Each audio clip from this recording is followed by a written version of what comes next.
Bienvenidos una nueva vez a nuestra segunda temporada de nuestro espacio Entre Gente.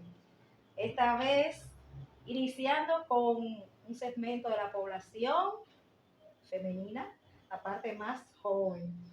Y de mucho orgullo nos llena conocer esta jovencita, valga la redundancia, llamada Nicole. Ya ustedes verán por qué. Porque tiene millas para darnos a nosotros. Y ustedes la conocerán y entiendo que se van a enamorar muchos de ella. Nicole, bienvenida a nuestro espacio Entre Gente. Gracias por tenerme. Me siento muy honrada con esa descripción. Espero poder llenarla. Nicole, generalmente nosotros, anteriormente, siempre nos gusta resaltar y buscar a las mujeres que son, no digamos que empoderada, pero sí la mujer que se atreve, que estudia, que se supera, que echa para adelante. Y cuando nos hablaron de ti, dijimos, esta es el team que necesitamos para que los jóvenes, las chicas más jóvenes, conozcan y sepan que realmente se puede hacer lo que uno quiera siempre que no haga mal. Sé que tú eres jovencita, puedo decir tu edad porque tú eres una niña. Siempre, toda la vida vamos a poder decir mi edad. Nicole tiene 25 años, es profesional, ya con máster y todo.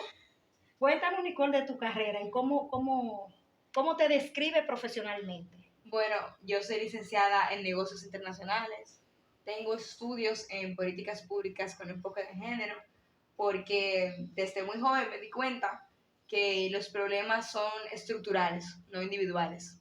Aunque nos afectan a todos individualmente y a unos más que otros, porque yo soy una persona bastante privilegiada, no nos afectan, no le afecta solo a Mayra, no le afecta solo a Nicole, no le afecta solo a la persona que está viendo, sino que nos afecta a todos en colectivo, pero no necesariamente por igual, porque la sociedad dominicana es muy plural y muy desigual. Todavía hay hogares donde no se tiene lo mínimo y eso no debería ser.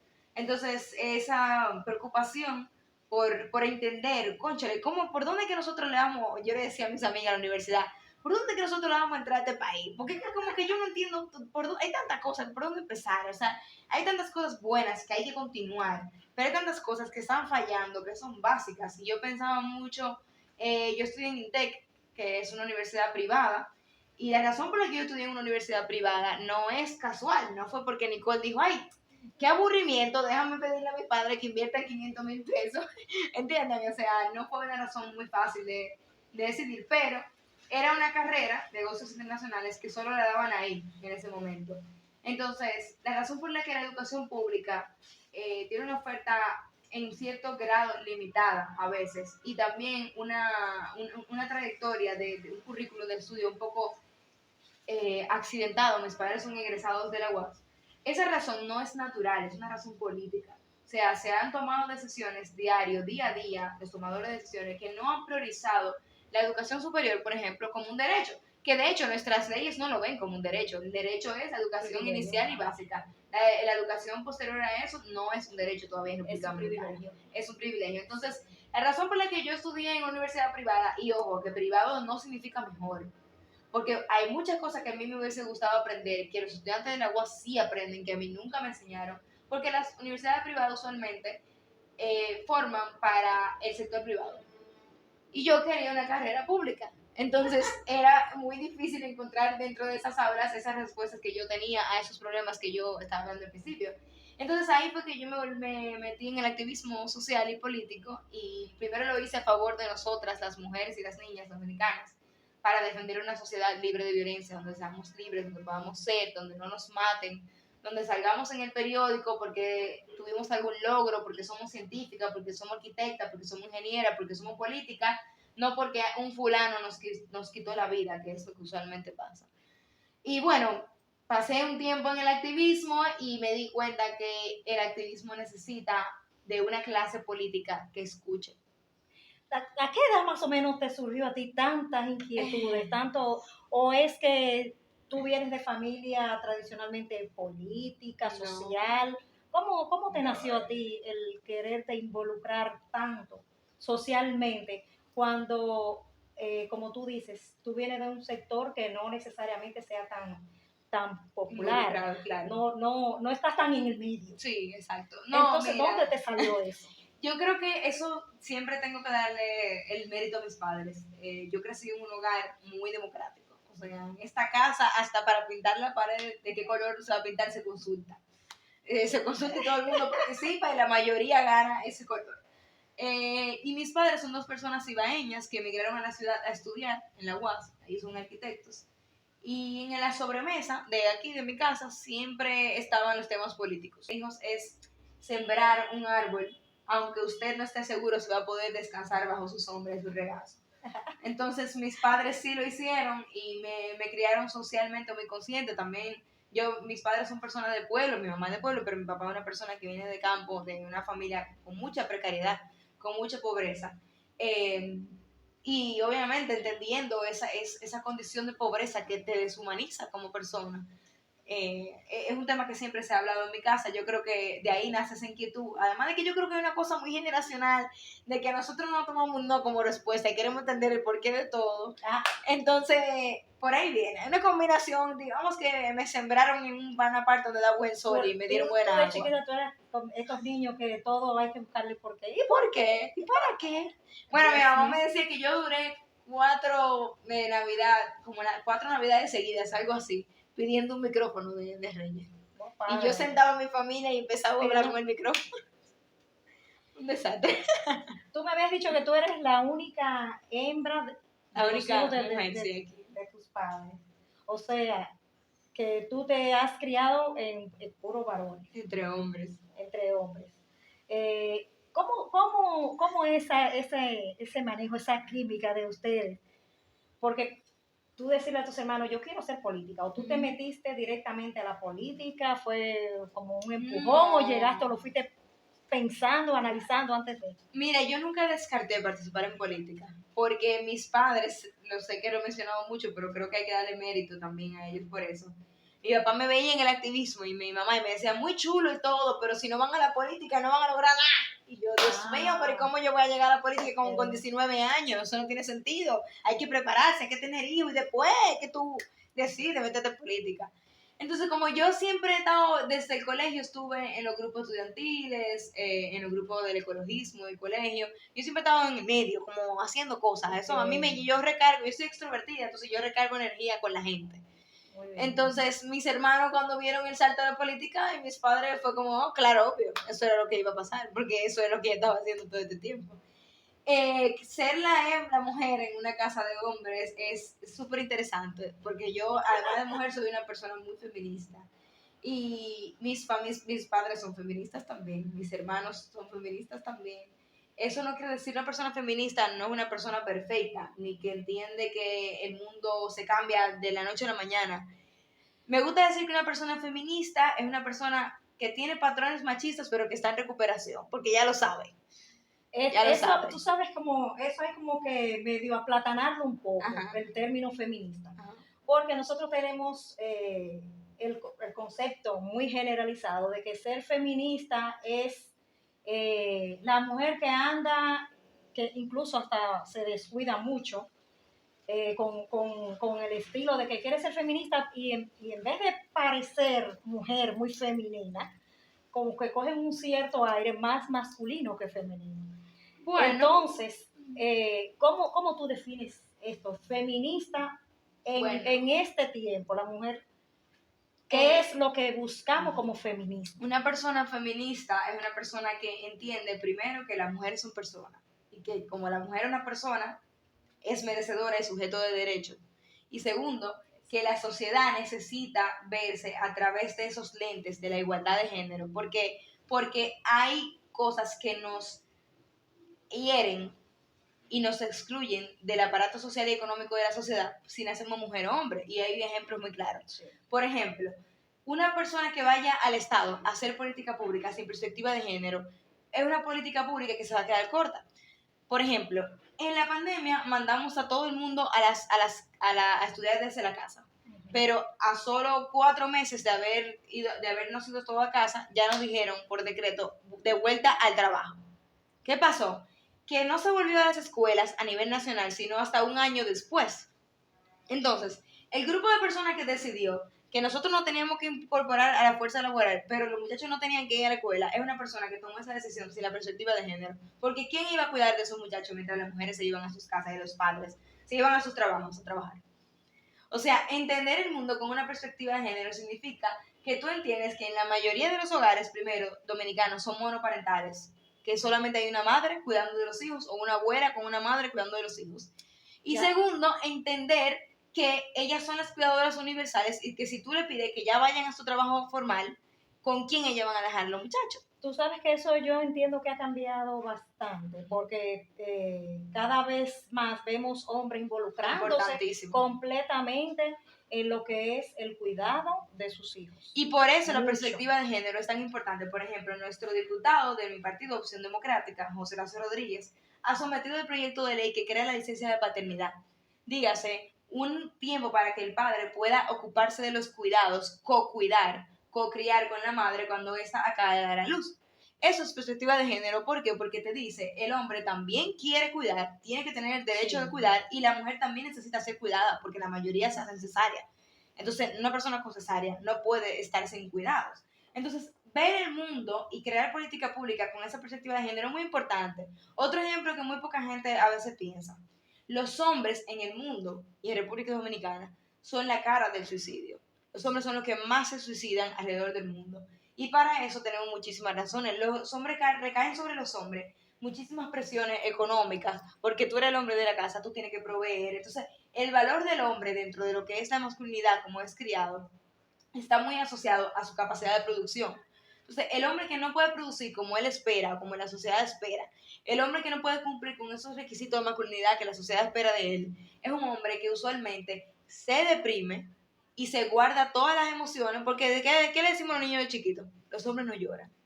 Y eso repercute en su adultez. Pero eso tiene mucho que ver en sí. Entonces ahí hay un poquito como que habría que hacer una diferencia. Realmente quienes generalmente en República Dominicana, hablamos directamente de nuestra tierra, que es donde la mujer por siempre es la que cría. Entonces, yo entiendo que parece que mucho es la responsabilidad de la mujer como cría al varón. Sí. Tú sabes, porque se supone, tú tienes tu niño, siempre ha sido así, las madres son las que han estado, no necesariamente deba ser así, pero es lo que hemos pasa, tenido. claro. Entonces, estos hombres que tenemos hoy día es el fruto de la crianza que hemos dado las madres. Entonces, yo entiendo que la perspectiva es cambiarnos nosotras el chip. Pero no solamente nosotras, todo el mundo, porque como tú bien dices... Pero comenzamos como base. Claro, como tú bien dices, la responsabilidad de cuidar es de los dos. Hay una consigna feminista que dice que si los platos limpios son de los dos, los platos sucios también. Claro. Entonces, nosotros tenemos que como colectivo cambiarnos el chip y empezar a entender que el mundo, como funciona hasta ahora, ha mejorado, porque si vemos de 2 generaciones atrás, se entendía que el hombre no cuidaba, o sea, no tenía la capacidad intelectual de hacerlo. Nicole, cuéntanos de tu proyecto político. Esta muchacha tan jovencita que quiere ser diputada representando a Santo Domingo Oeste. Cuéntanos de este proyecto. Gracias. Bueno, pues después de ese trayecto en la militancia de movimientos sociales y ciudadanos, migré a la política hace alrededor de 3 años, a la vida política partidaria. Al principio lo hice como voluntaria de una campaña que fuera de la buena política de José Lázaro Rodríguez. Y luego, más adelante, me formalicé como miembro de Opción Democrática, donde hoy soy parte de la dirección política del partido, que es el espacio donde se toman las decisiones de hacia dónde vamos y qué queremos hacer como partido. Yo quiero ser representante de todas las personas que viven en la circunscripción número 4 de la provincia de Santo Domingo, que pertenece a Santo Domingo Oeste, porque yo creo que es momento de que podamos elegir. Si nosotros analizamos el padrón electoral, el comportamiento también electoral de los municipios de Santo Domingo Oeste, hay una cifra que es preocupante, y es que más de la mitad de las personas, casi la mitad de las personas que están hábiles para votar, no están yendo a las urnas. O sea, hay un 50% de la persona hábil para votar que no está eligiendo quiénes van a elegir por ellos en la Cámara Legislativa y en el Congreso. Y yo pienso que esa es una primera razón por la cual participar. Yo le comentaba a Mayra cuando nos conocimos por internet que mira, yo no siento que yo soy una persona que indirectamente y directamente he estado formándome los últimos 3 años para este momento. Quizá puede parecer un atrevimiento. Apenas cumplo la edad legal para poder ser candidata a diputada, que tengo 25. Pero yo tengo 3 años formándome, eligiendo la carrera y la maestría en este sentido. Y yo quiero que esta candidatura, mi mayor deseo es que se vuelva un estímulo, no solamente para las mujeres jóvenes, ni también para los jóvenes, sino para todo el mundo, para que entendamos que la política es un espacio donde podemos y tenemos que estar, porque las decisiones se van a tomar todos los días, con o sin nosotros, entonces que se tomen con nosotros. Nosotros se la dejamos muy fácil el camino a las personas que hacen mala política cuando nosotros le damos la espalda a la política. Y por consiguiente, las decisiones que ellos toman nos dan la espalda a nosotros. A veces entendemos que lo único que está cerca de las personas es el gobierno municipal. Sí. Y no. En el Congreso se toman decisiones todos los días que nos afectan a nosotros directamente para todos el los país días. Completo. Y el Congreso debe ser ese lugar donde pensamos lo que queremos ser como país. El Congreso debe ser ese lugar donde hacemos el riel para llevar el tren. Y todavía no lo hemos hecho porque todavía no hemos tenido una clase que no solamente que le preocupe, sino que le ocupe entender y conocer los anhelos y los sueños de los municipios. Y me he dado cuenta porque alrededor de estos 3 años de trabajo que hemos hecho por abajito, como las hormigas, en los diferentes sectores, Reparto Rosa, en Bayona, la zona de expansión, tiene una historia de activismo social increíble. Esa gente son unas resilientes, unas mujeres luchadoras. Alrededor de esta persona que hemos conversado, nos hemos dado cuenta que hay 7 asientos para los diputados de Santo Domingo Oeste. O sea, a Santo Domingo Oeste le corresponden 7 asientos en el Congreso, en la Cámara de Diputados específicamente. Y señores, nadie sabe quiénes son. O sea, una persona puede mencionar una o dos, pero que las personas, que los representados no sepan quiénes son sus representantes, es en gran parte responsabilidad del representante. Porque el representante tiene que ser la persona que busque a sus electores y mantenga una conexión constante con ellos. Nosotros lo hemos hecho así en la Opción Democrática. Nosotros tenemos un legislador en el Distrito Nacional que se llama José Lazo Rodríguez y un regidor. Ambos fueron los más votados en las elecciones pasadas, con campañas totalmente ciudadanas, sin ningún tipo de financiamiento de grande peje, como dicen por ahí. Y Mario y José Horacio mantienen una comunicación constante con sus electores. Por ejemplo, José Horacio realiza encuentros bimensuales en diferentes sectores. ¿Qué va a hacer Nicole Pichardo cuando gane? Además de que Nicole Pichardo va al Congreso con una agenda clara, que es una agenda de dignificar primero el trabajo. Tenemos que trabajar para que trabajar y haya más oportunidades en República Dominicana, trabajar para eso, para que la juventud también encuentre mayor oportunidad de trabajo. Pero el trabajo no ocurre en el vacío, el trabajo pasa por las oportunidades que se generan y esas oportunidades pueden llegar a ti y tú puedes no estar listo. Y para estar listo tenemos que tener una mejora en la educación, que es una prioridad de nuestra agenda democrática. Y segundo, tenemos que dignificar los servicios públicos, los CAIPI, las estancias infantiles. También tenemos que dignificar la unidad de atención primaria, que están en condiciones muy precarizadas. Eso se hace en un presupuesto que se aprueba anualmente, nada más y nada menos que en la Cámara de Diputados. Entonces, ¿cómo Nicole Pichardo va a llevar esa agenda legislativa transparente y ciudadana? Bueno, Nicole Pichardo también va a realizar esos encuentros bimensuales con sus electores por sectores. Dígase, en enero toca en Bayona, pero ya en febrero me toca en Atonuevo. Ah, pero en marzo me toca en Alameda. Ah, no, pero en octubre me toca en Villa Aura. Entonces, ¿cómo se hace eso? Un domingo, media mañana, hacemos un llamado a los vecinos de este sector para que visiten ese encuentro y yo pueda rendir cuentas de mi trabajo legislativo en representación de ellos y que ellos me pregunten a mí qué ellos quieren que yo lleve al Congreso. Eso sería como cabildo abierto, que es una figura que existe en los ayuntamientos. En los ayuntamientos que no Entonces, en este caso, que no se utiliza, yo entiendo, yo nunca he visto una convocatoria. Se utiliza muy poco, puede utilizarse más, pero se utiliza muy poco. Sí. Entonces, en el caso tuyo sería, digamos que la curul de la Cámara de Diputados vendría al municipio. Exacto. No vendría, no, porque vive aquí. Se abriría al municipio. Se abriría. Pero así mismo. Me gusta ese concepto, lo voy a copiar, cabildo abierto legislativo. Eso es lo que vamos a hacer. Sí, porque el cabildo abierto es para en los el Congreso. ayuntamientos, entonces para para los diputados sería interesante. Hay que ponerle un nombre, a todo hay que ponerle nombre. Pero demostrar que es eso, que la política es para todas las personas, para personas como yo, para personas como usted. ¿Por qué? Porque solamente cuando los ciudadanos vamos a la política cambia a los ciudadanos. Pero Dios, si tú no te involucras, tú no haces parte, tú no ejerces tu deber de ciudadano, entonces no estés hablando cuando las cosas estén mal o estén bien, usted no tiene derecho a la palabra. Es mi criterio, es mi criterio. Y siempre llamando, principalmente a los jóvenes, porque hay una realidad, una cantidad enorme ahora de votantes nuevos. Nosotros somos los que vamos a definir las elecciones. De votantes nuevos para estas próximas elecciones. Que las mujeres y los jóvenes. De verdad, todo el que pretenda una posición electiva va a tener que fajarse a buscar y a motivar con propuestas, pero que estas propuestas no se queden en el aire. Digamos, propuestas que sean creíbles, pero que también sean posibles. Porque a veces nos proponemos cosas que sabemos que son utopías y con eso no vamos a lograr el cometido.